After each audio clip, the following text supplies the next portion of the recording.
بصوا الجمال ده، مش بادي كاندي جاهز بفلوس كتير، ده سكراب الكنز الوردي المطاطي للتوريد والتنعيم، هنعمله في البيت بأقوى مطة.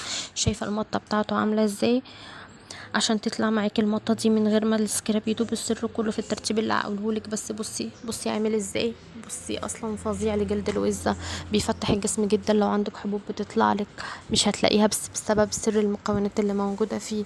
بجد بجد خطير في التفتيح، فظيع. يلا بينا نشوف المكونات ايه هي. هنجيب معلقتين كبار صابون مغربي، واهم حاجة الصابون المغربي ده يكون اصلي. لو مش متاح عندك ممكن تجيبي صابونة دوف وتبشريها كويس جدا، يا اما صابونة الغار وتبشريها برضو. بعدين هنجيب 4 معالق كبار شاور جل، واهم حاجة ان شاور جل ده يبقى تقيل.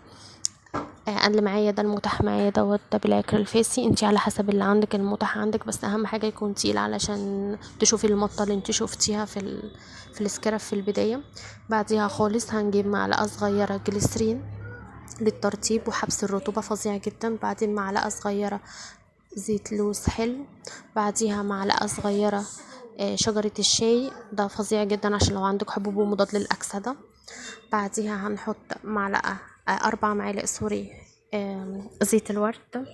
والسر بقى هنا والتركية هقولها لك في المكونات الجافة اللي هنعملها بس بعد ما خلطنا الخلطة الحلوة دي. شايفة الميكس عامل زي الميكس اصلا عامل زي المارشميلو.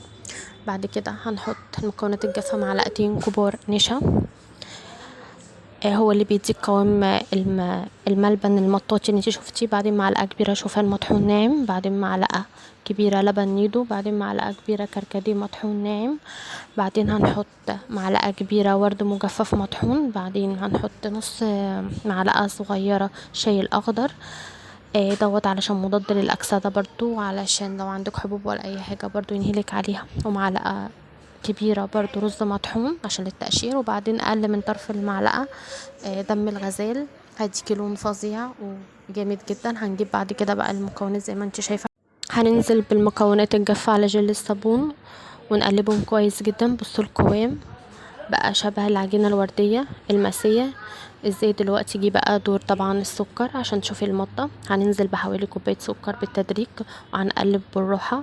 اول ما تلاقي السكر اتغلف والعجينة لسه بتتمط ومش ناشفة زي الرمل، وقفي السكر فورا. بس انا المقادير اللي انا عامله لك دي مظبوطة جدا زي ما انت شايفة، كل حاجة قدام عينك. هنعبيها بقى بعد كده بعد ما اقلب كويس جدا زي ما انت شايفه. بتجيبي علبه كبيره زجاجيه، وعلى فكره بتقعد معاكي الكميه فتره طويله جدا، وبتتحفظ في التلاجة اهم حاجه عشان ما تنسيش. ولو استفدتي من الوصفات بتاعتي ما تنسيش تعملي لي اشتراك وتعملي لي لايك علشان تدعميني وعشان يوصل لك كل تركايه وكل الاسرار. طريقة الاستخدام: بعد ما بتاخدي الشاور بتاعك بتقعدي 10 دقايق كده في مية دافية، وبعديها بتحطيه على جسمك، بتسيبيه 10 دقايق، حوالي 10 دقايق أو 20 دقيقة. بعدين بتفركي تغسليه، بعدين بتجيبي أي الليفة المغربية بتاعتك، بعدين بتفركي بتشوفي بلاوي نازلة منك طبعا، وبعدين بتغسلي جسمك، وبعدين بترطبي زي ما انت شايفة كده بالمرطب. هتشوفي بقى تفتيح خطير جدا، وهتشوفي جسم منور بجد.